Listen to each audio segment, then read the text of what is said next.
Boa noite, meus irmãos e irmãs, graça e paz. Nessa noite estamos reunidos para mais um tempo de devocional. Hoje estaremos conversando a respeito de Eclesiastes, capítulo 4. Nós iremos ler os versos 1 ao verso 16, que o nosso Deus possa ministrar uma palavra de vida, de revelação ao nosso coração, no nome de Jesus. Eu quero então começar este momento com uma palavra de oração. Vou pedir ao pastor Reginaldo para que possa orar nesse instante, por gentileza. Amém, oremos. Pai querido e santo, te louvamos, te damos graça por essa noite, pelo milagre da vida, pela vida dos irmãos presentes, pela tua igreja, pela palavra que vai ser estudada, ministrada, pela vida do pastor Alain, pela vida de cada irmão, Senhor, que o Senhor venha derramar sobre nós a tua bênção, Pai, através desse estudo, que nós possamos, Senhor Deus, crescer em santidade, sabedoria, discernimento, Deus, para o nosso coração, Pai, em nome de Jesus, ó Pai, que a tua palavra seja como semente lançada em terra fértil, Deus, ó Deus, e venha crescer, germinar, Senhor, dar frutos, ó Pai, que, ó Deus, venhamos colher bons frutos, ó Pai, em santidade, harmonia, paz, amor, em nome de Jesus, amém. Amém, glória a Deus. Vamos abrir nossas Bíblias, Eclesiastes capítulo 4, verso 1 ao 16. Eu vou ler eu creio que podemos ler de 2 em 2 versículos, fica mais dinâmico a leitura. Então eu vou iniciar, depois como temos feito, quem desejar pode seguir a leitura por gentileza.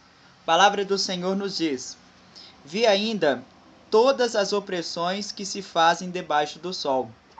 Vi as lágrimas dos que foram oprimidos, sem que ninguém os consolasse. Vi a violência na mão dos opressores, sem que ninguém consolasse os oprimidos. Pelo que tenho por mais felizes os que já morreram, mais dos que os que ainda vivem. Porém, mais que um e outros tenho por feliz aqueles que ainda não nasceram, e não viu as más obras que se fizeram debaixo do sol. Então vi que todo trabalho e toda a destreza em obras provém da inveja do homem contra o seu próximo. Também isto é vaidade, é correr atrás do vento. O tolo cruza os braços e come a própria carne, dizendo: melhor é um punhado de descanso do que ambas as mãos cheias de trabalho e correr atrás do vento.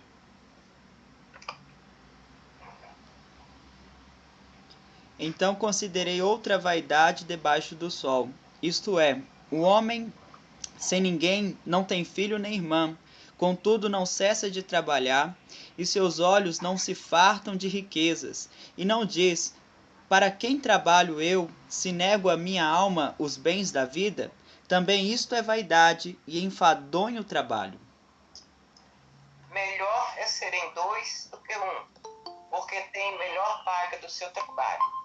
Porque se um cair, o outro levanta o seu companheiro. Mas ai do que estiver só, pois caindo não haverá outro que o levante. Também se dois dormirem juntos, eles se aquentarão, mas um só, como se aquentará? E se alguém quiser prevalecer contra um, os dois lhe resistirão, e o cordão de 3 dobras não se quebra tão depressa. Melhor é o jovem pobre e sábio do que o rei velho e insensato, que já não se deixa admoestar.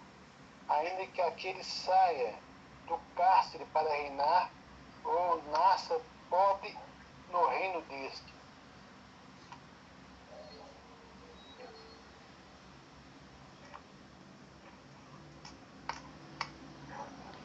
Vi todos os viventes que andam debaixo do sol, com o jovem sucessor, que ficará em lugar do rei. Era sem conta todo o povo que ele dominava, tampouco os que viram depois se hão de regozijar nele. Na verdade, que também isto é vaidade e correr atrás do vento. Boa noite, Lina, Robson, sejam bem-vindos. Estamos lendo Eclesiastes, capítulo 4, verso 1 ao 16. Obrigada, pastor. Boa noite a todo mundo. Amém. Robson não chegou ainda não, tá? Daqui a pouquinho está com a gente, com a graça de Deus. Deus que Deus. Aqui em Eclesiastes, capítulo 4, nós estamos vendo novamente esta reflexão de Salomão, olhando para a sua vida, olhando ao seu redor, para o seu reinado, as pessoas que são ali parte do seu convívio, e ele começa a falar sobre esta expressão que aparece no decorrer de todo o livro de Eclesiastes: o correr atrás do vento e aquilo que está debaixo do sol. O estar debaixo do sol, como aqui no verso 1 nos fala, vi ainda todas as opressões que se fazem debaixo do sol, é uma referência da própria vida. O que ele observa à sua volta, as atitudes, as ações, aqui no verso 1, as opressões, e ele então observando o que acontece debaixo do sol, naquele dia, no contexto onde ele estava inserido, ele começa a refletir a respeito da sua vida e das suas próprias ações e também aquilo que a sociedade, o contexto em que ele está inserido, está vivenciando, está praticando no dia a dia. Desta maneira, eu vejo Salomão como um leitor do seu tempo, alguém que consegue observar tanto a si mesmo quanto ao seu próximo, e tirando desta maneira conclusões, ensinamentos, reflexões e até mesmo arrependimento de muitas ações. Porque no final de uma reflexão, Salomão sempre também dizia aqui em Eclesiastes: isto é vaidade, ou isto é correr atrás do vento, não tem muito propósito, não vejo muito sentido desta forma ou nesta ação. E o verso 1 é interessante porque, por mais que é um texto escrito há tantos anos atrás, firmado na antiga aliança, do mesmo modo ele pode ser aplicado no nosso contexto, no período da história onde estamos inseridos. Acompanhe comigo novamente o verso 1. Salomão ele declara, Eclesiastes capítulo 4, verso 1, vi ainda todas as opressões que se fazem debaixo do sol. Vi as lágrimas dos que foram oprimidos, sem que ninguém os consolasse. Vi a violência nas mãos dos opressores, sem que ninguém consolasse os oprimidos. Estes oprimidos também fazem parte do nosso contexto, onde estamos inseridos como igreja. Da mesma maneira, existem pessoas que estão chorando e que não têm um consolo, ou que precisam ser consoladas.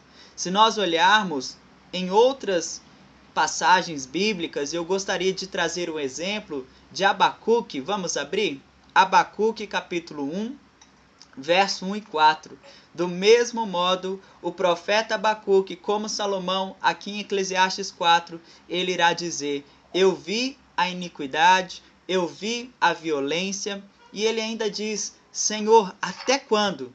Clamarei violência, violência, e não me escutarás? Vamos ver este capítulo para aprendermos a respeito deste contexto importante que nós estamos inseridos e também o que devemos realizar de forma prática como igreja, como povo de Deus, como filhos e filhas do nosso Senhor. Boa noite, Heloísa, seja bem-vinda.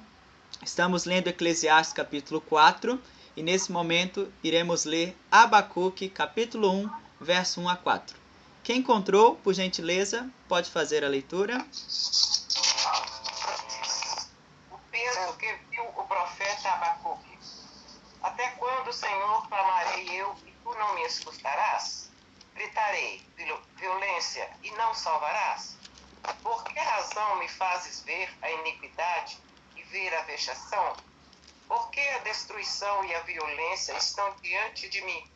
Há também quem suscite a contenda e o litígio. Por esta causa a lei se afrouxa e a sentença nunca sai, porque o ímpio cerca o justo e sai o juízo pervertido.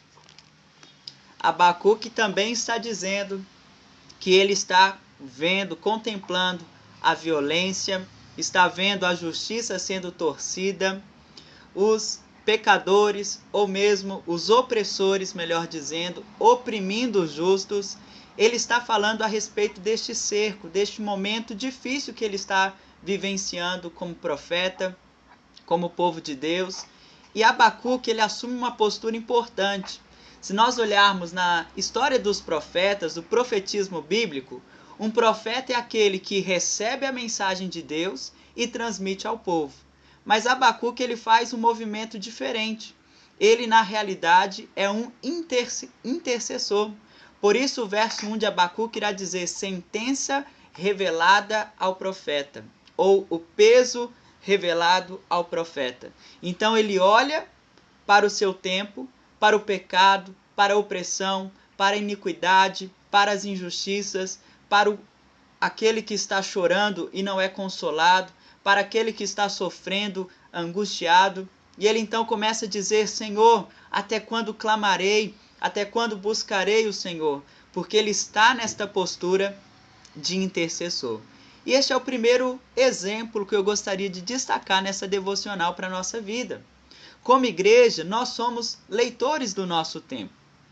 Estamos observando o que acontece à nossa volta. Pessoas que estão sofrendo, pessoas que precisam ser consoladas, e a igreja precisa ser o instrumento de Deus para a edificação, para a transformação de vidas.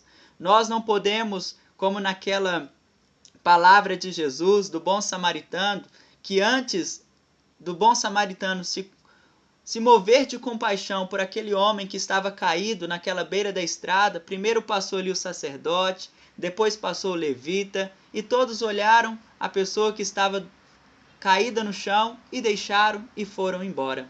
A igreja não pode se acostumar com a iniquidade, com o pecado, com a opressão. Nós somos chamados a amar o nosso próximo e a nos mover de íntima compaixão. Então, precisamos observar a nossa volta. John Wesley tinha uma frase bem interessante. Ele falava que o cristão precisava ter uma Bíblia em uma mão e o jornal na outra mão. Por quê? Nós não podemos viver um exemplo sozinhos, excluídos, afastados do mundo, no sentido de não nos importarmos, alheios às coisas à nossa volta. Somos chamados, sim, a amar o nosso próximo, a fazer o bem, a pregar o evangelho, a servir uns aos outros, a anunciar as boas novas e as boas notícias de salvação. A igreja está presente no mundo, por mais que também existe essa frase que o mundo não é parte da igreja, a igreja não pode ser parte do mundo. No sentido do pecado, no sentido daquilo que separa a nossa vida da palavra de Deus, de fato, não podemos fazer parte do sistema do mundo, mas a igreja está no mundo para ser luz e sal sobre essa terra. Nós somos chamados a testemunhar a Jesus em todo o tempo, diante de tantas situações à nossa volta. Logo, quando alguém diz assim, eu preciso orar, mas eu não sei como orar, eu não sei sobre o que eu vou orar, minha vida está boa, minha família está bem, não estou com nenhum problema. Mas a nossa vida de oração, ela não é baseada apenas naquilo que se passa dentro do nosso coração. Ou se eu estou bem, ou se eu não estou bem, se eu estou buscando uma bênção especial, ou se eu não estou buscando algo para a minha vida. Eu também preciso ser um intercessor, orar uns pelos outros, buscar o Senhor pelo país mesmo, pelas nações da terra, pelas situações à nossa volta, por outros familiares que ainda não conhecem a Jesus, talvez por alguém que você mal conheceu, mas teve ali um momento que passou na rua, esta pessoa você teve a oportunidade de conversar com ela, às vezes 10 minutos, 5 minutos, nem sabe o nome, mas o Senhor pode te levar a orar e a interceder por esta vida. Então, este é o nosso chamado como igreja, um primeiro exemplo importante. Vamos observar a nossa volta, e na medida que estamos vendo, como aqui em Eclesiastes 4, verso 1, aqueles que estão chorando, porque foram oprimidos, aqueles que precisam ser consolados, a violência à nossa volta, os opressores tentando dominar, então nós somos chamados a amar o próximo, a interceder uns pelos outros, para que a glória de Deus seja revelada sobre essa terra. Este é o papel nosso como povo de Deus e como igreja do Senhor. Sal e luz sobre essa terra. Seguindo, existe algo importante que é um princípio bíblico que não pode acontecer conosco. É uma profecia, é uma palavra do próprio Senhor Jesus, mas a igreja não pode estar inserida neste contexto desta palavra. Por quê? Olha o que Jesus falou no seu sermão profético escatológico. Evangelho de Mateus, capítulo 24, verso 12. Vamos abrir? Evangelho de Mateus, capítulo 24, verso 12.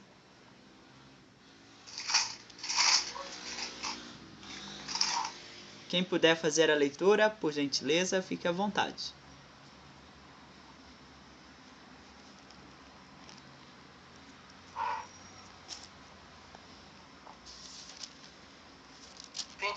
Que versículo, pastor? Na verdade, mãezinha, 24, capítulo 24, verso 12. 24, 12. Isso, Pode por ler? gentileza. E por se multiplicar a iniquidade, o amor se esfriará de quase todo. Lê mais uma vez, pastor Reginaldo, para nós. E por se multiplicar a iniquidade, o amor se esfriará de quase todos. Então, segundo as palavras de Jesus, enquanto a iniquidade aumenta, o amor se esfria. Em Eclesiastes, Salomão já estava falando, olhando como leitor do seu tempo, opressores, pessoas chorando que não são consoladas. Abacuque, no capítulo 1, está dizendo: até quando clamarei violência, violência, e o Senhor não me escutarás? Se nós olharmos esta profecia, esta palavra, dia após dia tem se cumprido. A iniquidade muitas vezes tem aumentado e o amor tem se esfriado. Mas nós somos a igreja do Senhor. Fomos alcançados pela graça de Deus. A misericórdia do nosso Senhor nos alcança diariamente, constantemente, a cada novo dia, a cada amanhecer. Então, o cristão não pode ser aquele que tem o amor se esfriando em seu coração. Pelo contrário, a chama do Espírito Santo, o fogo de Deus, fogo que consome o pecado, não aquele que é pecador, precisa a cada dia estar presente em nossa vida e nos mover, nos guiar. Porém, como um bom leitor do nosso tempo, na sua opinião, meu querido irmão e irmã, a iniquidade tem aumentado, o amor tem se esfriado? Será que estas palavras de Jesus são atuais? Estão se cumprindo? Cumprimentar também a nossa irmã Luzia. Boa noite, Luzia. Estamos estudando Eclesiastes, capítulo 4. Boa noite, a paz, desculpa aí o atraso. Boa noite. Vocês acham que o amor está se esfriando de fato ou não? Esta palavra é atual, não é atual? Quem gostaria de compartilhar? Fiquem à vontade. Pastor, eu tenho falado muito com meus filhos, né? E com o pessoal da minha célula. Sim. Até assim, uma brincadeira com a Aramis, quando eu chamo a atenção dele, ele fala assim que eu estou oprimindo, né? Aí eu falo, eu sou seu opressor. Ele fala, você está me oprimindo aí, oprimindo. Né? Mas eu tenho falado a respeito daquilo que a Bíblia diz que os homens serão amantes de si mesmos, né? Uhum. E a questão da vaidade, né? As pessoas hoje, com essa questão da selfie, né? O cara preocupa muito com a aparência dele própria, mas ele não se preocupa com a situação do outro. E a questão, assim, às vezes a pessoa está, no termo meio chula, mas é uma fala popular, para assim, a pessoa está comendo pão, o diabo amassou, mas ela está sempre postando nos seus status, né? Que está muito bem, ela nunca está passando por dificuldade, por luta. Então, assim, questão de amor, né? Questão de estar olhando para o próximo, né? Realmente eu creio que está esfriando sim. A questão o pessoal começou até a detonar muito na internet com essa questão da pandemia, né? Ajudando os necessitados, ajudando as pessoas pobres. Aí o cara tirava a foto do lado da cesta básica que ele deu e a família pobre do lado. Eu acho assim, então, o cara quer aparecer que está fazendo uma boa ação, né? Mas está nem aí para a situação do outro. O que importa é que eu estou dando ele um pão, que é aquele... Eu vi um ditado que eu aprendi quando eu era criança, que é um gol de um dia que não engorda cachorro magro. Então as pessoas não estão preocupadas com a vida, com a saúde do seu próximo, tá? Preocupado em aparecer. Então cada um por si, né? E Deus por ninguém. Exatamente. Então, dentro disso, o pastor Reginaldo levanta uma questão importante que é o segundo ponto que nós iremos falar nessa noite. O que nos move? Se estamos aprendendo que o amor não pode se esfriar do nosso coração, logo precisamos refletir sobre as nossas ações práticas. O que estamos fazendo? Qual a motivação? Qual o sentido? Qual o propósito? Porque aqui em Eclesiastes 4, Salomão também, logo após fazer esta leitura do tempo em que ele está vivendo, o contexto em que ele está inserido, dos opressores, dos que choram e não são consolados, ele começa a refletir sobre o trabalho, sobre o esforço das mãos, sobre o tempo que é gasto em uma determinada ação, e ele ainda diz: será que este trabalho é correr atrás do vento ou é vaidade? A pessoa tem uma família, tem alguém que ela está agindo ali com um propósito, está envolvendo outras pessoas, ou o que você está fazendo é apenas uma autopromoção ou pensando apenas no seu bem-estar em detrimento do outro e do próximo. Eu creio que quando Jesus ele destaca em Mateus 24, ele está falando sobre os últimos dias, sobre o final dos tempos. Se existe um texto apocalíptico nos evangelhos, é exatamente Mateus 24. Não é apenas o livro de Apocalipse. Jesus tem um sermão que ele fala dos últimos dias. E ele começa a dizer que nesses últimos dias haverá rumores de guerra, haverá terremotos, problemas sobre toda a terra, mas sobretudo a iniquidade irá aumentar, irá crescer e consequentemente o amor se esfriará. E ainda diz, de quase todos.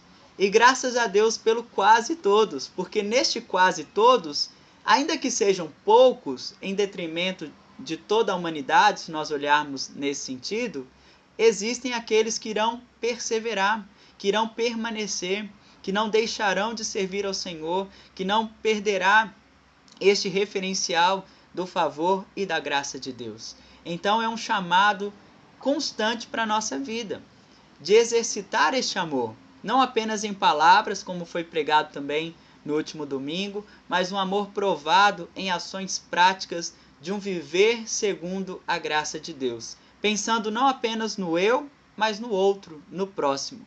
Porque Eclesiastes 4 irá introduzir também a imagem do cordão de 3 dobras, a respeito de não andar sozinhos, de ter alguém que está ao nosso lado para ser auxílio, para ser suporte. E ser igreja é isto, é cuidar uns dos outros, é servir uns aos outros, é pensar também no nosso próximo e buscar, segundo a direção do Espírito Santo, servir aqueles que estão chorando, aqueles que estão sendo oprimidos, aqueles que estão sem o referencial da graça de Deus e como igreja, desta maneira, testemunharmos, anunciarmos uma boa notícia, que Jesus ele salva, transforma, liberta, faz a diferença, porque a nossa vida também foi alcançada pela graça de Deus.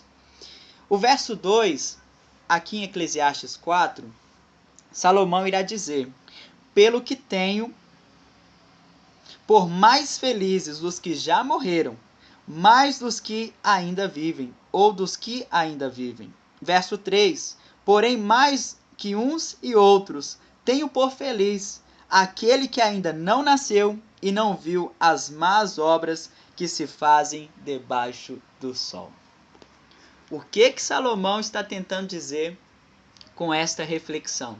Dizendo que mais feliz é aqueles que já morreram do que aqueles que estão vivos. Mas se ele pudesse dizer aqueles que ainda não nasceram são ainda mais felizes do que aqueles que estão vivos. Salomão está olhando para o seu tempo e novamente parece que o seu coração se entristece, porque ele percebe que as pessoas estão vivendo uma vida solitária, sem se importar umas com as outras, não há cuidado, não há amor, não há ali um abraço amigo, uma palavra amiga, pelo contrário. Cada um está tentando viver segundo os seus próprios interesses e a partir disso ele começa a dizer, olha, se a vida é isto, se a vida se resume apenas nestas coisas, tudo isto é vaidade. Tudo isto é correr atrás dos ventos.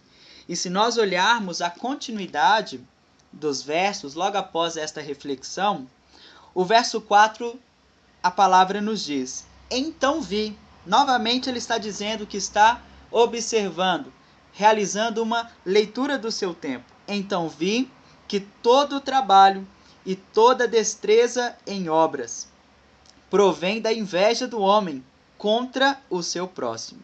Também isto é vaidade e correr atrás dos ventos. Por que ele diz então que quem morreu está mais feliz do que aquele que está vivo? Ou aqueles que ainda não nasceram são mais felizes do que aqueles que já têm vida? Porque ele está dizendo sobre a inveja, sobre a competição, que na sociedade ou no reino, que ele era o rei, não podemos nos esquecer, parece que um quer o lugar do outro, quer ser melhor ou superior que o próximo.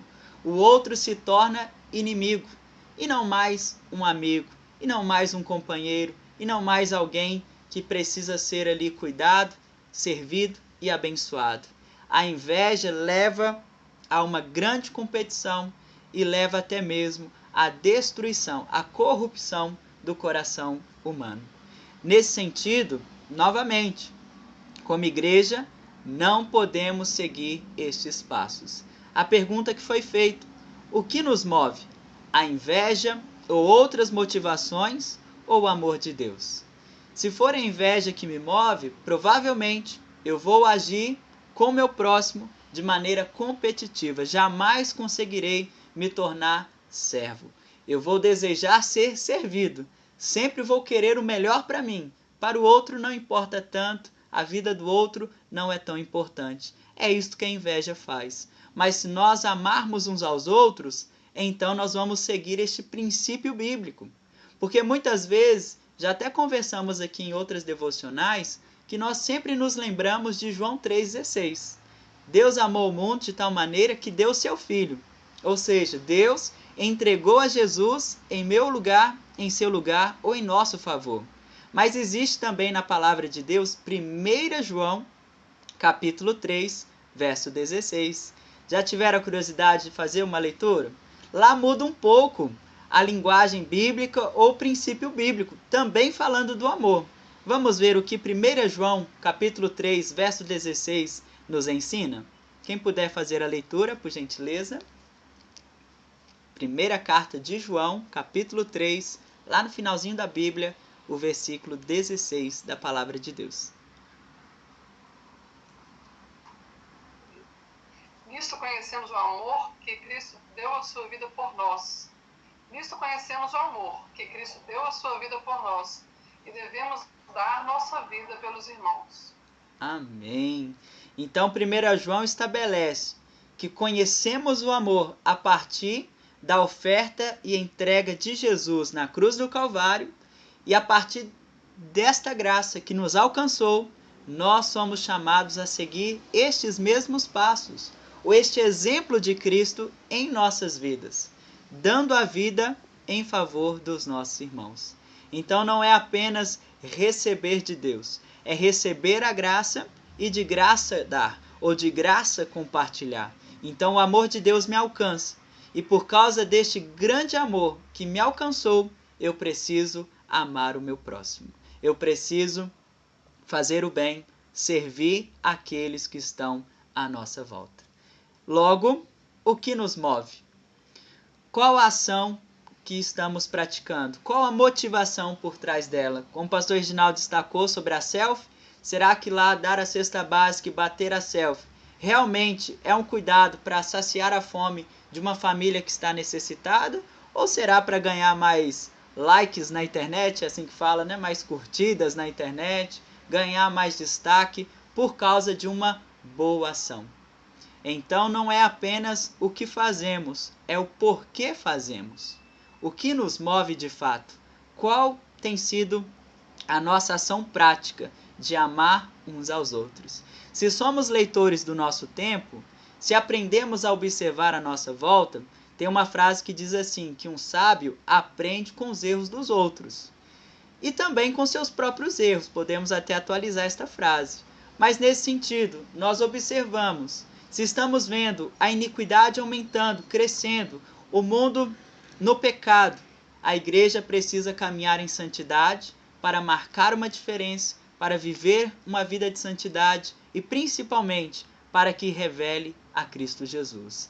Então precisamos ver o que está de errado e não seguir este exemplo das coisas erradas, mas praticar a verdade, seguir a verdade em amor, servindo uns aos outros para a glória de Deus. Alguém gostaria de destacar algo do que estamos conversando? Fiquem à vontade, por gentileza. Pastor, uma vez eu estava conversando com um casal. Sim. Aí já estavam com uns 2, 3 anos de casado já. Aí eu perguntei eles a respeito de filhos, né? O versículo 5 me chamou a atenção, né? Que diz, o touro cruza os braços como a própria carne, dizendo, né? Ela é um punhado de descanso do que ambas as mãos cheias de trabalho e é correr atrás do vento, né?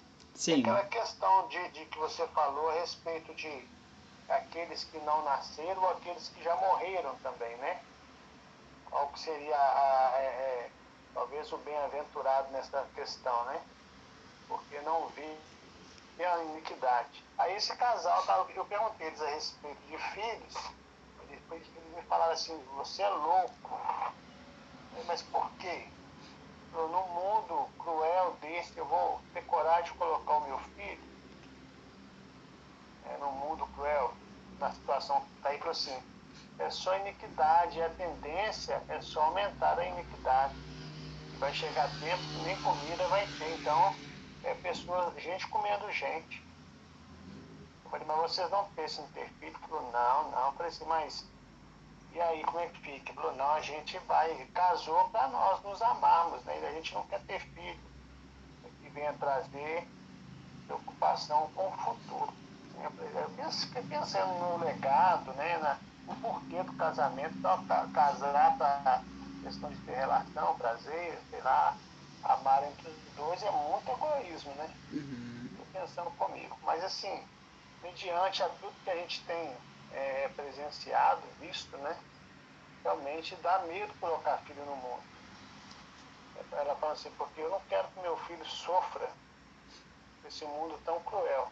Então a gente já vê pessoas já pensando a respeito, né, de um futuro que conforme a humanidade está nesse viés que a humanidade está indo, né, nesse caminho, a tendência é ficar cada dia pior, né? A gente que é bom cristão, somos entendedores da palavra, a gente sabe que é só Jesus para poder trazer libertação e salvação, porque a humanidade ela caminha para um precipício, né? E a gente vê violência, a família sendo dissolvida, a gente crê realmente e pede a Deus para que possa mudar esse panorama, né? Em que vivemos, mas está complicado, né? Até dar um filho, uma noticiário aí, eu estava vendo um vídeo do Fernandinho, não sei se você chegou a ver a respeito desse Criança Esperança, onde alguns evangélicos foram lá cantar, e ele falou assim que são pessoas que estão sendo enganadas por Baal, né? Que eles pregam, estão pregando uma ajuda, né? Como que seria? Pregam santidade ou pregam paz, uma ajuda, mas na verdade assim, eles semeiam violência, discórdia, né? A dissolução, o pecado. E aí o pessoal bateu de cima do Fernandinho. A respeito os evangélicos, alguns estão deixando ser levados pelo engano, né?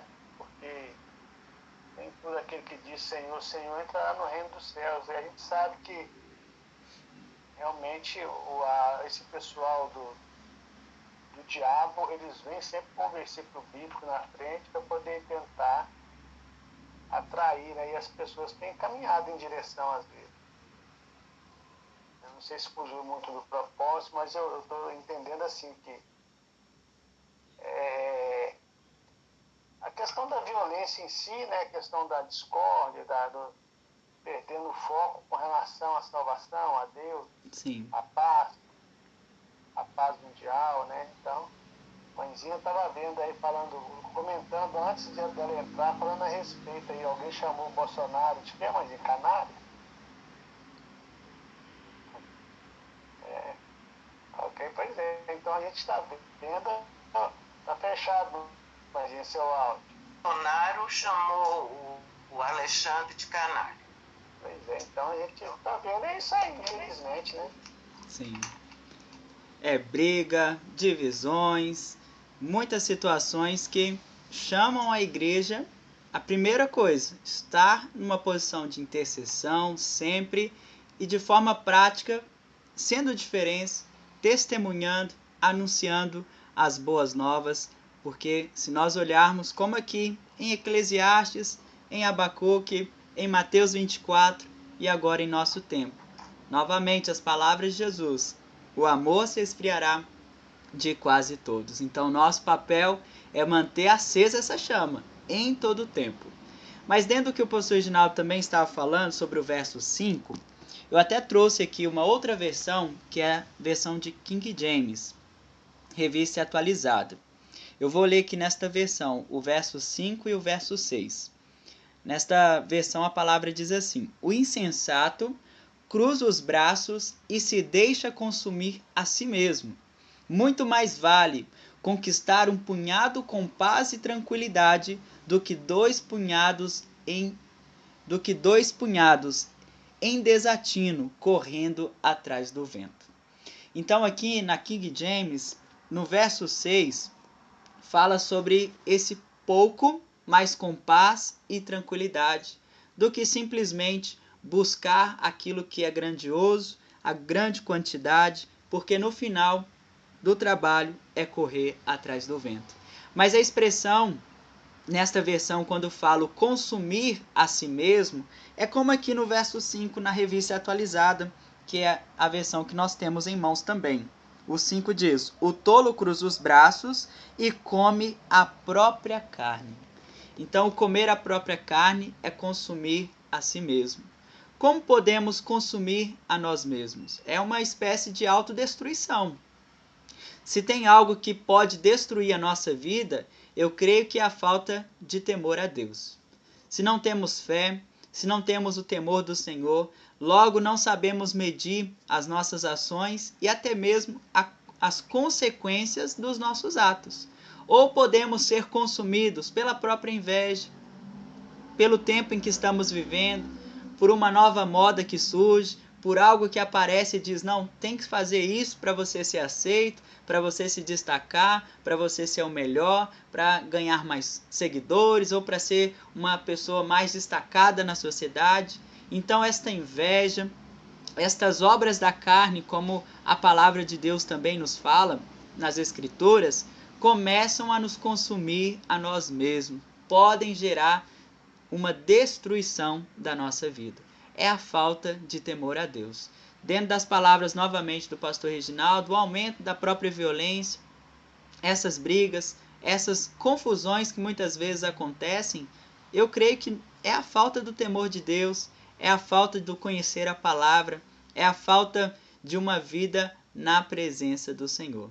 Porque sem Jesus, sem a graça de Deus, é como se nos preocupássemos mais com a nossa própria vida, com o nosso próprio bem-estar. O outro, o próximo, sempre está longe, sempre está distante, e jamais será uma prioridade. Mas quando temos o temor a Deus, conseguimos perceber que o Senhor nos amou quando não merecíamos, quando éramos pecadores, afastados da graça de Deus.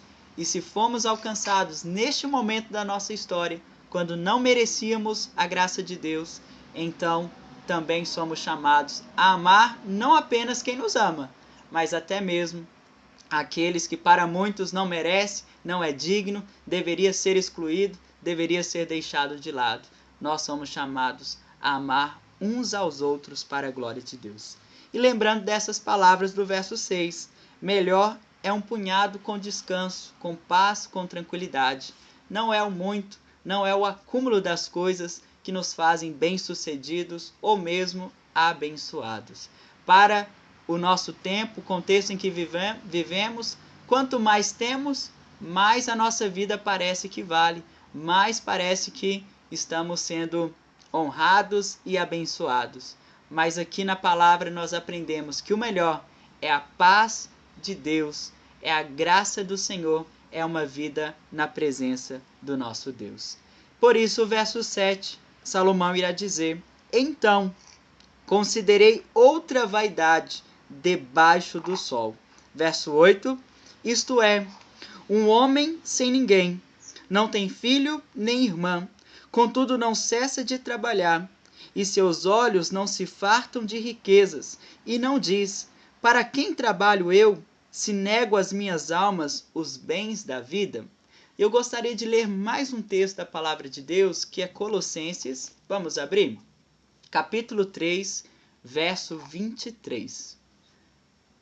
Colossenses, capítulo 3, apenas o versículo 23.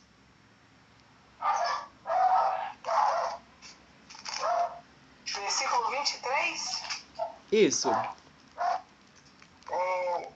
Tudo que estiverem, façam de todo o teu coração como para o Senhor, e não para os homens. Pode ler 24? Por favor, pode ler. Sabendo que receberão do Senhor a recompensa da herança. É a Cristo, o Senhor de vocês, que estão servindo. Amém. E tem uma outra versão de Colossenses que fala sobre fazer com amor. Tudo que estamos fazendo, precisamos fazer com amor, ou de todo o coração, não para os homens, não para ser visto pelas pessoas, mas para o nosso Deus. E o verso 24, como a Gabi acabou de ler, lembrando que a nossa recompensa, o fruto deste trabalho, está reservado no próprio Deus para a nossa vida. Mas aqui os versos 7 e 8, Salomão novamente está falando sobre o trabalho. O trabalho é no sentido do esforço, é no empenho, é naquilo que gastamos o nosso tempo, os nossos recursos, o nosso suor, é o trabalho das nossas mãos. E ele começa a dizer que ele está ali ponderando, considerando mais uma vaidade debaixo do sol. Alguém que está trabalhando, não tem filho, não tem irmã, não tem outras pessoas, não tem alguém que irá usufruir deste trabalho, a não ser a própria pessoa. E provavelmente ele destaca alguém que trabalha muito porque quer ganhar mais, quer mais coisas, quer acumular mais bens, quer ter mais propriedades, mais coisas em sua casa, mas ali está faltando pessoas. E levando no sentido do trabalho, até mesmo da própria igreja, se o nosso trabalho não envolve pessoas, não envolve abençoar o nosso próximo, também é necessário uma transformação. Rever um pouco o que estamos nos esforçando e empenhando mais esforço, mais tempo, mais recursos. Porque o propósito de Deus na nossa vida, e eu creio que todos nós aqui temos um propósito, um sonho de Deus para o nosso coração, sempre irá passar por outras pessoas. Nós não nascemos para andarmos sozinhos, para vivermos sozinhos, para morrermos sozinhos. O ser humano nasceu para depender de Deus e para caminhar uns com os outros, porque esta é a vontade do Senhor. Então nós trabalhamos, nos esforçamos. Alguém está sendo abençoado pelas obras das nossas mãos? aquilo que nós estamos fazendo será usado pelo nosso Deus para alimentar outros, para suprir a necessidade de outras pessoas? Ou que gastamos o tempo, a força, os nossos recursos tem um fim em nós mesmos? Se tem um fim em nós mesmos, então este trabalho é vaidade. Mas se o fim é abençoar outras pessoas, então vale a pena. Vale a pena este esforço, vale a pena fazer a obra de Deus, porque tudo quanto estamos nos empenhando em fazer, não podemos fazer por pouco ou pela metade, mas de todo o coração, em amor, sabendo que a nossa recompensa está em Cristo Jesus. O seu propósito de vida, o porquê você está aqui, é porque existem pessoas que necessitam de uma palavra e de comer do fruto deste trabalho que é fazer a obra de Deus. Isto é ser igreja. Eu creio nesta palavra. E novamente eu quero ler mais 2 textos para entender este princípio, porque a partir do verso 8, Salomão começa a falar sobre esta unidade, sobre ter outras pessoas em nossa vida, alguém que caminhe junto, próximo de cada um de nós. Vamos ler João capítulo 17, verso 21. Palavras de Jesus, novamente nesta oração chamada oração sacerdotal. João, capítulo 17, apenas o verso 21. Quem puder ler, por gentileza.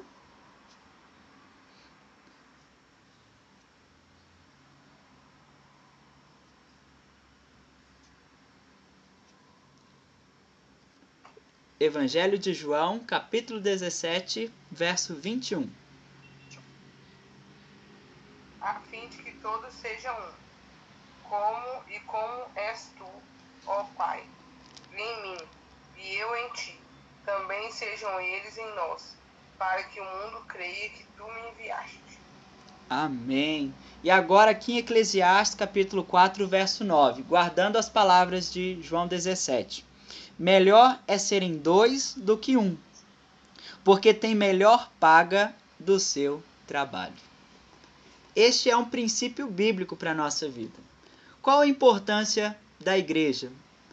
A importância da igreja é termos irmãos e irmãs que estão orando por nós, que estão caminhando conosco, que quando estamos passando por um momento difícil em nossa vida, temos ali alguém para ser o nosso intercessor, a nossa intercessora, às vezes para nem falar nada, mas para dar um abraço, para estar próximo, para ser uma mão que está sendo estendida quando precisamos. Salomão está dizendo aqui no verso 8 e 9, comparando o trabalho. O trabalho solitário não tem muito sentido. Se não envolve outras pessoas, se não tem alguém que será abençoado por este trabalho, então isto é vaidade. Mas aquele trabalho que é feito em conjunto, estando juntos, caminhando em unidade, tem melhor paga, tem melhor valor, tem mais sentido. Quando a nossa vida é vivida não apenas com um fim nós mesmos, mas envolvendo o cuidado de outros, então a nossa vida tem mais valor, tem mais sentido, ganha mais propósito no dia a dia. Levantar da cama tem uma razão, uma motivação. É alguém que precisa ser abençoado pela nossa vida. Ele está falando, tem a melhor paga do seu trabalho. E quando Jesus pôde orar pela minha vida e pela sua vida, pela Igreja Metodista em Cachoeirinha, a oração de Jesus foi: Pai, eu rogo, eu te peço, eu clamo a ti, eu busco o Senhor para que a minha igreja seja uma, para que todos sejam um, caminhem em unidade. Então, um princípio de fé para a nossa vida. A nossa fé não é solitária, ela é solidária. Essa é uma frase que eu aprendi lá na faculdade de teologia e eu guardo no meu coração. É melhor fazer parte da igreja, ter irmãos e irmãs que estão conosco, nos ajudando, nos abençoando, se alegrando com os que se alegram, chorando com os que choram, porque o trabalho de 2 ou o trabalho da igreja em unidade tem melhor paga, tem mais valor, tem mais sentido. Envolve outros, envolve o nosso próximo. O verso 10 continua esta reflexão quando diz: porque se caírem, um levanta o companheiro. Ai, porém, do que estiver só, pois caindo não haverá quem o levante. Não existe vida autossuficiente. Não existe uma vida na qual não precisamos de nenhuma outra pessoa, não precisamos de Deus, não precisamos da fé, não precisamos da palavra. Pelo contrário, fomos criados para depender do Senhor e para andarmos em unidade, para servirmos uns aos outros, para sermos suportes uns dos outros. Dia 7 de setembro, dia da independência, mas nós somos chamados à dependência de Deus, à dependência da palavra e simplesmente a sermos igreja, família da fé. E este princípio de não andar sozinhos não aparece apenas aqui em Eclesiastes 4, o verso 9 ao 10. Eu queria ler também Gênesis capítulo 1, verso 27 e 28. Vamos abrir?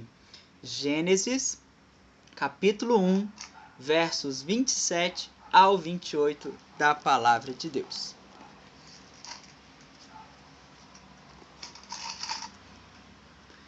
Quem puder fazer a leitura, por gentileza. Criou Deus, pois, o homem à sua imagem, a imagem de Deus o criou. Homem e mulher os criou. Depois os abençoou e lhes disse: sede fecundos, multiplicai-vos, enchei a terra e sujeitai-a. Dominai sobre os peixes do mar, sobre as aves do céu e sobre todo animal que rasteja pela terra. Nós temos este princípio em Gênesis, o multiplicai-vos. Então Adão e Eva, o primeiro casal ali estabelecido em Gênesis, tinha um chamado para crescer e multiplicar. Formar família, estabelecer vínculos, estabelecer relacionamento. E o próprio verso 27, quando a palavra diz Deus nos fez conforme a sua imagem e semelhança, também era para estabelecer relacionamento. Relacionamento nosso para com Deus e relacionamento em Adão e Eva, uns com os outros, com o nosso próximo. Crescer e multiplicar é um chamado para a vida da igreja. O constituir família na fé, princípio de fé, não é viver sozinho, buscando ser autossuficiente, buscando ser uma pessoa que não precisa de ninguém, que pode se isolar porque do seu próprio trabalho irá se sustentar, irá cuidar da própria vida. Salomão está dizendo, olha, é melhor ter alguém do seu lado, porque se você vier a tropeçar, se você vier a cair, você terá alguém para te levantar. Por isso, outro princípio da palavra, não deixem de congregar, não deixem de ser igreja, não deixem de estar na presença do Senhor, porque somos chamados, ou quando cairmos, temos alguém que estenda a mão e nos levante, ou vice-versa, quando alguém cair do nosso lado, a nossa mão se estenda para que o nosso irmão se levante e fique de pé.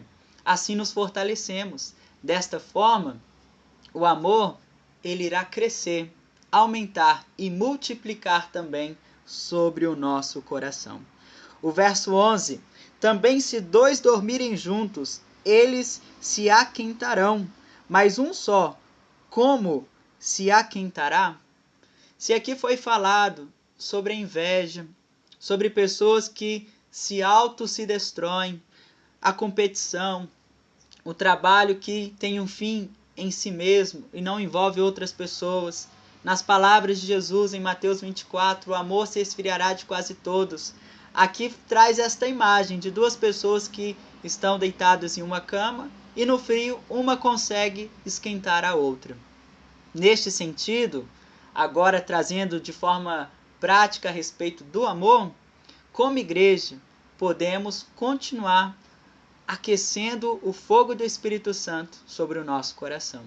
Se o mundo se divide, se perde, está em conflito, a igreja precisa ser um reflexo de Deus, caminhando em unidade, servindo uns aos outros, praticando o amor. Da mesma maneira como Jesus nos amou, como 1 João nos ensina, somos chamados a amar uns pelos outros, ou um para com os outros.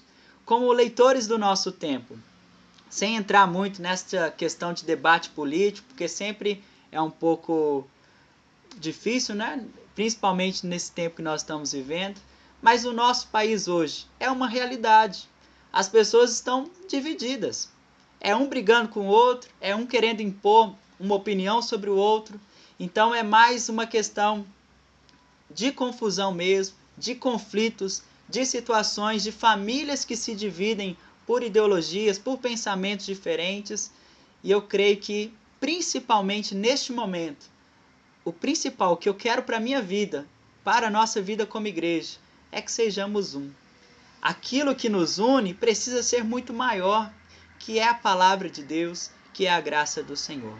Podemos até ter pensamentos diferentes, não precisamos ser de forma homogênea, todos iguais, do mesmo jeito, da mesma forma, no mesmo pensamento, porque eu creio na graça de Deus que é multiforme. Ela nos alcança até mesmo nessa diversidade. Podemos, às vezes, ter cada um uma maneira de pensar, de refletir sobre determinados assuntos, mas o que nos une precisa ser maior, precisa ser mais forte. Isto não envolve política, governo, não envolve coisas terrenas e passageiras, mas o reino de Deus. Então, sobretudo, que venha o reino de Deus sobre o nosso coração e que possamos, assim, aquecer uns aos outros pela chama do amor de Deus, no nome de Jesus. E é neste sentido que nós vemos aqui o verso 12, sobre a imagem do cordão de três dobras. O verso 12 irá dizer: se alguém quiser prevalecer contra um, os dois lhe resistirão. O cordão de três dobras não se arrebenta com facilidade. Na sua opinião, o que seria este cordão de três dobras que Eclesiastes está nos falando? Não sei se na costura tem alguma coisa de diferente, mãezinha, se ela sabe explicar para nós, Luzia, Lina, quem, não sei quantos mexem com costura, né? Mas esse cordão de três dobras, por que será que é mais difícil ele ser arrebentado, se romper? O que podemos aprender com este princípio de Eclesiastes 4? Pastor, em qualquer trabalho, né, que trabalhe com tecido, com linha, quanto mais fios, mais resistente. Desde que os fios sejam resistentes também, né? Sim. O que faz pensar aqui é que uma união compatível, né, é que vai realmente trazer a força, é que vai sustentar, é que vai fazer com que haja a vitória, né, com que seja possível haver a vitória. Sim. E como fala em todo o capítulo aqui, grande parte dele, né, que fala de não sermos não sermos sós, né, de sermos unidos, de vivermos em unidade. Isso é que vai trazer essa força para... Entenda assim, esse cordão de três dobras. É a união das pessoas que se ajudam, que vivem mutuamente, que compartilham, que compartilham de mesma fé, né, que se apoiam, que se equilibram, que se ajudam. O Luiz está falando aqui que um cordão de três dobras dobrados são 8 vezes o cordão. Mais ou menos isso aí. As artesãs aí podem comparar. O interessante aí, pastor, que Sim. Salomão faz de forma inversa, né? Ele começa a falar de opressão e depois fala de forma de ser um. Verdade. Melhor ser um do que ser dois. Então, assim, eu tô refletindo aqui porque ontem eu fui cortar o cabelo, né? Aí o assunto lá era casamento, os homens falando. Aí o cara tá falando assim, eu tô com o casamento marcado, o outro tá falando assim, você é louco. Você é louco de casar. Quem tá casado quer separar, se tá querendo casar, então assim, era a respeito disso, né? O cara contando a história lá que ele foi no clube domingo, aí falou assim, eu fui comprar um feijão tropeiro pra minha esposa, só que era assim, era uma fila pro caixa, e uma fila pro balcão pra você pegar o feijão tropeiro. E você, eu demorei umas meia hora. A minha mulher foi lá, pagou um pau pra mim que eu fiquei sem saber onde enfiava a cara. Porque ela falou que porque eu tava demorando, que eu tava de olho em mulher lá. Aí falou assim, eu peguei, larguei ela no clube e vim embora a pé, larguei até a chave do carro pra trás. Eu falei, falando com outro assim, você é louco você casar, entendeu? O casamento é disso aí pra lá. E aqui Salomão está fazendo de forma inversa, ele começa a falar de opressão, ele fala de lágrimas, né? De violência, mas lá na frente ele fala, melhor ser um, né? Ser dois em um, né? Com um cordão de 3 dobras, para poder ser mais forte, né? Então, assim, o mundo tem mostrado diferente, né? E que o relacionamento, o casamento não dá certo, e por aí vai. O projeto de Deus, se nós olharmos desde Gênesis, sempre foi família. Seja a família da fé como igreja, seja a família, o casamento, filhos. Isso é bênção de Deus, eu creio. E esse texto a gente usa muito quando a gente vai falar de família, vai falar para casal, né? Sim. Tanto esse quanto os textos de Gênesis. Exatamente. Aqui, eu ia falar uma coisa. Sim, Lina. De nós família de casais, no Casados para Sempre, a gente estuda muito sobre essa parte, né? Texto clássico, né? E a minha pergunta é uma pergunta que eu fico meio que na dúvida. O sinergismo, nessa parte aqui encaixa o sinergismo, que eu não estou lembrando exatamente. Tinha alguma coisa assim de que 1 mais 1, no sinergismo, 1 mais 1 é igual a 1. Não sei. Ou 1 mais 1 mais 1 é igual a 1. Eu não lembro. Se lembra, Reginaldo? Alguém sabe? Consegue explicar? Eu também não me recordo. Tinha alguma coisa assim, mas é só uma comparação, porque a gente fala muito disso, né? Do cordão de 3 dobras. O marido, a esposa e Deus, né? Exatamente. E até mesmo se nós olharmos, seja nesta questão do casamento, dos próprios filhos, ou até mesmo nesse relacionamento com o nosso próximo. Se nós estamos ali servindo ao nosso próximo, é como se estivéssemos servindo ao próprio Deus. Então, é um cordão de 3 dobras também neste sentido. Mas eu creio que é de fato nesta união, desse estar juntos. O Bulhões falou sobre ser 8 dobras, que forma ali esse cordão de 3 dobras. Então, nesse sentido Como quer explicar para nós, Bulhões? Vem cá, Bulhões, explica você, vai. Pra gente entender. Entender melhor. Não, cada dobra, né? Sim. Então, tem um cordão, uma linha só. Primeira dobra, virou? 2. Agora já são duas linhas, né? Primeira dobra. Segunda dobra. Isso é só matemática, não é interpretação da Bíblia, não. Segunda dobra, já são 4 linhas, olha. Sim. Se eu der mais uma dobra, terceira dobra, já são 8 linhas. Hein? E ficou mais forte, né? Isso inventar, né? Isso dá uma boa dinâmica, hein? Muito bom. E nessas dobras, o cordão fica mais forte. Bacana, muito bom. Obrigado, Bulhões. Isso me fez lembrar aqui nossos encontros de oração com as mulheres, né? Que, na verdade, eles são encontros de oração, sim, mas são encontros de desabafo, né? São encontros que a gente, para começar a orar, demora, porque está todo mundo precisando de falar alguma coisa, está todo mundo precisando de compartilhar, está todo mundo precisando de rir um pouquinho, de chorar umas com as outras, né? Eu ficava pensando que isso é o nosso cordão de 3 dobras. Eu acho que tem muitas pessoas ali, né, nesse grupo, né, Gabi, Lina, Mãezinha, que participam com a gente aí, muitas das pessoas que participam com a gente nesses momentos aí, elas se sentem muito mais fortalecidas por causa dessa união.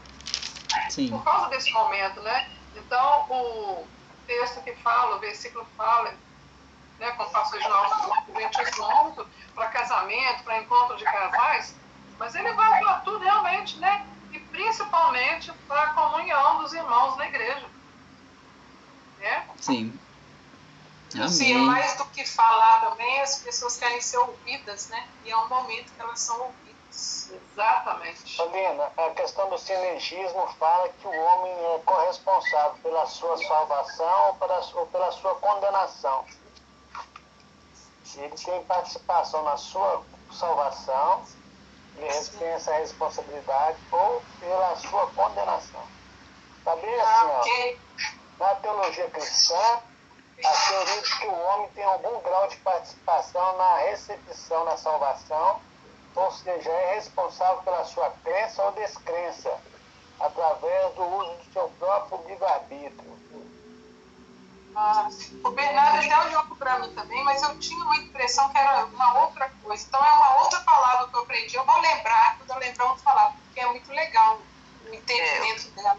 Olina, o sinergismo também, no dicionário, é uma doutrina protestante pela qual a salvação do homem se alcança mediante a colaboração da graça divina com a vontade humana. A definição da palavra sinergismo. Tem que querer ser salvo, né, mãe? Obrigada. Tem que querer e tem que contar com a graça divina. Amém. Amém. Obrigada, pastor. Sim, Gabi. Sim, eu não acho que eu vou acrescentar, porque tudo que eu ia falar já foi falado, né? Mas eu vejo igual a Luzia falou, assim, do poder da oração, né? Como é que nós somos mais fortes quando a gente ora junto, igual... aqui quer dizer, lá na agência Malta, o presidente estava com Covid e ele quase morreu. Assim, ele foi ressuscitado, na realidade, ele morreu e foi ressuscitado. E aí nós cremos que foi o poder da oração que tirou ele desse estado, né? Tanto que em pouco tempo ele saiu de lá. Eu acredito que essa união que nos faz, né, ser mais fortes, assim, mesmo que nos sustenta, assim, quando a gente está fraco e tudo mais. Porque, igual eu estava conversando com o senhor antes do pessoal chegar, né? Na ilha que eu fui, as pessoas estão sofrendo de depressão porque não tem ninguém para conversar. As casas são longe umas das outras e a moeda mais valiosa que nós temos hoje não é o dinheiro, é o tempo. Porque uma vez que eu cedo os meus ouvidos e dou tempo para alguém, é uma moeda que não me é retornada depois. É um momento que eu não vou viver de novo. E é esse tempo de qualidade que as pessoas precisam hoje, para que elas sejam mais fortes também. É esse ter com quem contar, né? Essas conexões divinas que nós vamos fazendo ao decorrer da vida, que nos fazem seguir em frente, né?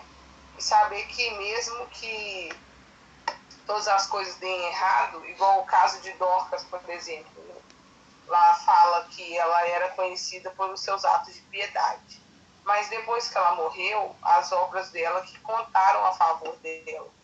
Porque foi por causa de quem ela era que mandaram buscar Pedro, por exemplo. Porque pelo que ela fez pela comunidade, que as viúvas encurralaram Pedro e falaram assim, ressuscita essa mulher, porque olha o que ela fez, né? Sim. E essa fé, às vezes, que nos falta, sabe? Uhum. E a nossa vida está tão corrida, às vezes, e o nosso amor também tem se esfriado aos poucos. E nós nem temos percebido, porque às vezes as dores das pessoas passam desapercebidas para nós, porque as nossas dores gritam mais alto. Então, para eu ser cordão de 3 dobras com alguém, é muito legal você ouvir na igreja, assim, ouvir num casamento, né?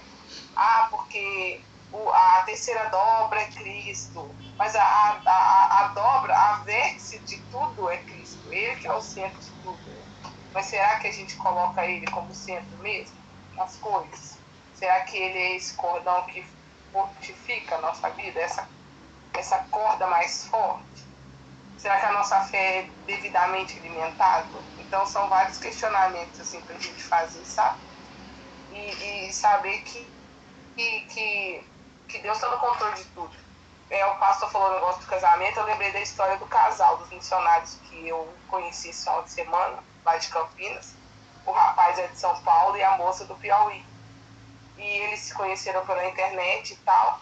E quando eles estavam noivos, o cara teve uma crise, assim, né, meses depois do noivado, e falou assim, eu vou diminuir essa distância agora. O cara dirigiu 2 dias e meio pro Piauí, para casar com a mulher de surpresas. Então, são histórias que deixam a gente também mais feliz, né? Sabendo que mesmo que o amor tenha se esfriado de muitos, tem poucos que ainda vivem o amor intensamente, assim, no propósito de Deus, né? Amém, glória a Deus. E dentro disso que nós estamos conversando, eu queria compartilhar mais um texto. Nós iremos para a conclusão lendo este texto, que é 1 Pedro, capítulo 4, versos 7 ao 11. Dentro do que a Gabi falou, a Luzia, a Lina, o pastor Reginaldo, vamos ver agora também esta palavra aqui de 1 Pedro, capítulo 4, versos 7 ao 11. Quem puder fazer a leitura, vamos prestando atenção nas palavras, no que o apóstolo Pedro está nos dizendo através desta carta pastoral que nos edifica. Ora, o fim de todas as coisas está próximo. Sede, portanto, criteriosos e sóbrios a bem das vossas orações. Acima de tudo, porém, tende amor intenso uns para com os outros, porque o amor cobre multidão de pecados. Sede mutuamente hospitaleiros, sem murmuração. Servi uns aos outros, cada um conforme o dom que recebeu, como bons despenseiros da multiforme graça de Deus. Se alguém fala, fale de acordo com os oráculos de Deus. Se alguém serve, faça-o na força que Deus supre, para que em todas as coisas seja Deus glorificado, por meio de Jesus Cristo, a quem pertence a glória e o domínio pelos séculos dos séculos. Amém. Se queremos ser cordões de 3 dobras, seja no casamento, seja na vida da igreja, seja em família, seja com o nosso próximo, é cumprindo, eu creio, 1 Pedro 4, 7 ao 11. Sendo hospitaleiro, firmes na oração, aqui nos fala sobre ter um amor constante uns pelos outros, nos fala a respeito da multiforme graça de Deus, falar segundo a palavra do Senhor, servir uns aos outros. Isto é ser um cordão de 3 dobras, não permitir que o amor venha se esfriar do nosso coração, antes sermos instrumento de Deus para a edificação sobre essa terra, no nome de Jesus.